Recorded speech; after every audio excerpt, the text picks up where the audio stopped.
विकलांग विधवा बहू की शादी की कहानी। कौशल्या और रघुवीर की एक बेटी थी सविता।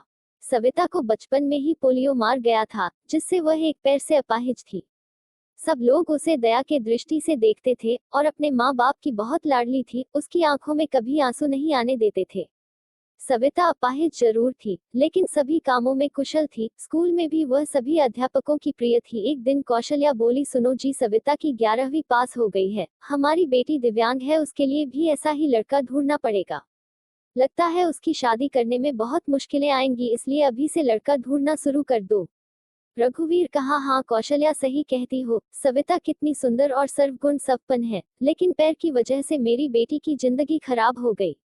सविता ने अपने माँ और बाबूजी की बात सुन ली। वह पास आकर बोली। सविता कहा, बाबूजी, क्या मैं आप सब पर बोझ हूँ? मेरा पैर खराब है, इसका मतलब यह तो नहीं मैं किसी पर आश्रित रहूंगी? फिर कैसे हुई मेरी जिंदगी खराब? कौशल्या कहा, मन छोटा मत कर बेटी, किसने कहा कि तू बोझ है? तू तो हमारी आंखों का तारा है।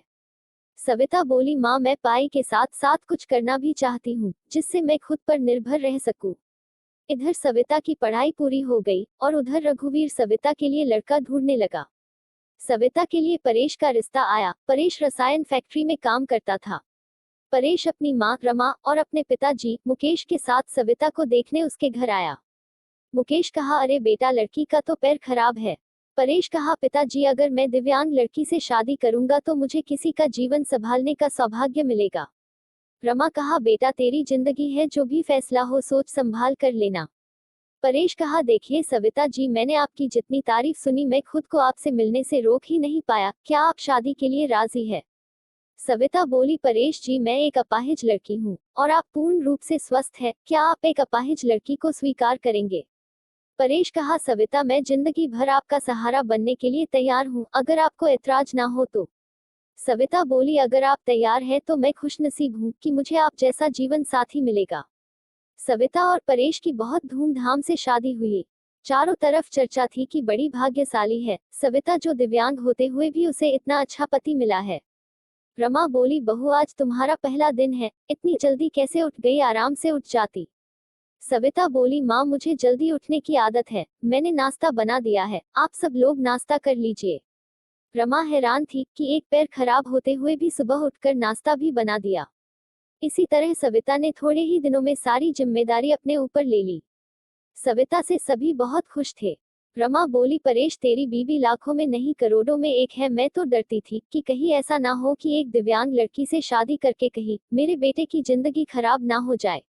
परेश बोली, माँ, मेरा फैसला कभी गलत नहीं हो सकता।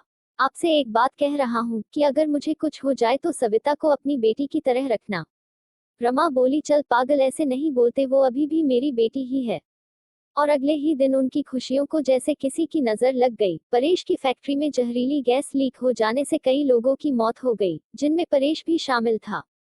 जब ये खबर परेश के घर पहुंची तब घर में हाहाकार मच गया, लेकिन सविता तो जैसे पत्थर सी हो गई। वह खामोश थी, उसकी आंखों में आंसू नहीं थे। वह परेश को यूं ही फटी आंखों से देखती रही।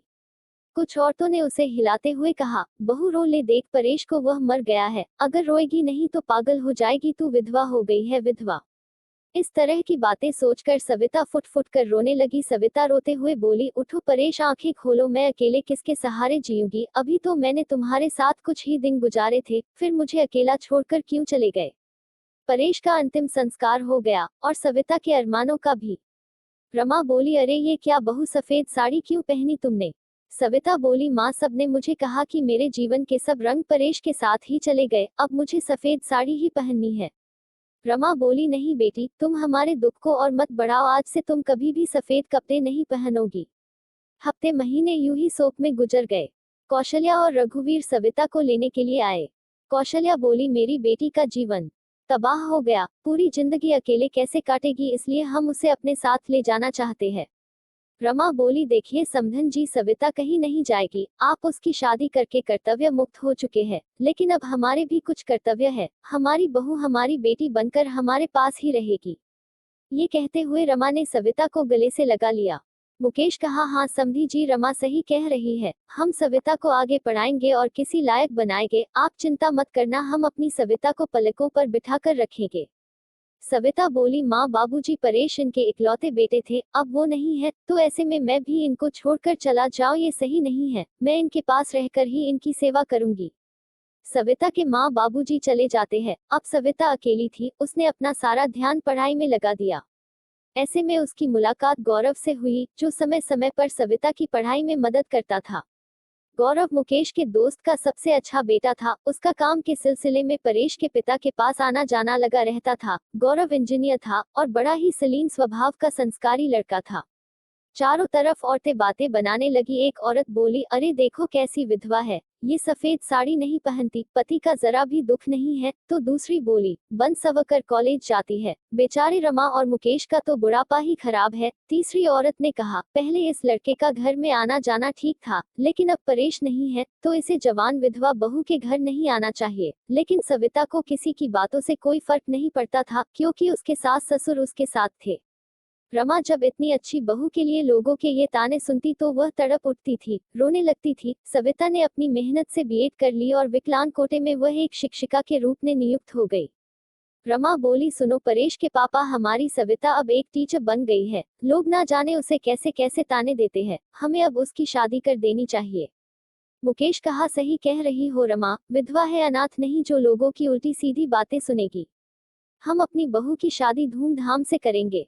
मुकेश ने जब अपनी बहू की रिश्ते की बात जब कुछ लोगों से की, तब लोग कहते, अरे मुकेश तू पागल तो नहीं हो गया, विधवा बहू की शादी करना चाहता है तू। मुकेश बोली, हाँ मैं उसकी शादी करना चाहता हूँ, उसकी जिंदगी से विधवा शब्द हमेशा के लिए मिटाना चाहता हूँ। तभी गौरव ने आ करके कहा, गौरव कहा, अंकल अगर आप सविता के काबिल समझे तो मैं आपके बहू से शादी करने के लिए तैयार हूँ।